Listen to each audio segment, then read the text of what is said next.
మోడీ ఇప్పుడు ట్రంప్ తో American president తో ఒక డీల్ చేసుకున్నాడు, ఒక ట్రేడ్ డీల్ చేసుకున్నాడు. ఏమిటంటే అమెరికాలో ఉత్పత్తి అయ్యే వ్యవసాయ పంటలన్నీ అట ఇక మన దేశంలో దిగుబడి చేస్తారట. అంటే అక్కడ పాలు పండ్లు అన్ని ఇప్పుడు మన దేశానికి వస్తాయట. ఇక అమెరికాలో ఉత్పత్తి అయినవన్నీ మన దేశానికి వస్తే ఇక మన రైతు పండించిన పంటకు విలువ ఏమైనా ఉంటుందా, ధర ఏమైనా ఉంటుందా? ఇక మన రైతులంతా ఏం చేసుకోవాలి, ఆత్మహత్యలు చేసుకోవాలా?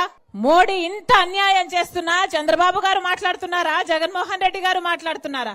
ఎవరూ మాట్లాడరు.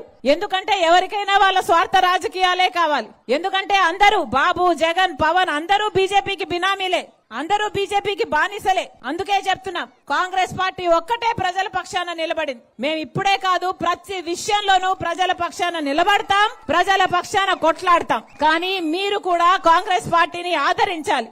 మేము ముందుంటే మా వెనకుండి నడిపించాల్సింది మీరే గనక లేకపోతే మా పోరాటంలో అర్థం లేదు. అందుకే చెప్తున్నాం, హస్తం గుర్తు అన్నా, గుర్తుందా? హస్తం గుర్తు.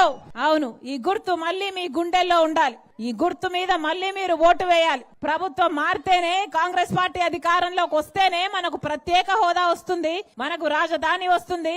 రాజశేఖర్ రెడ్డి గారు తెచ్చిన అన్ని పథకాలు మళ్ళీ బ్రహ్మాండంగా అలాంటి పథకాలు అమలు అవ్వాలి అంటే ఒక్క కాంగ్రెస్ పార్టీతో మాత్రమే ఇది సాధ్యమవుతుంది.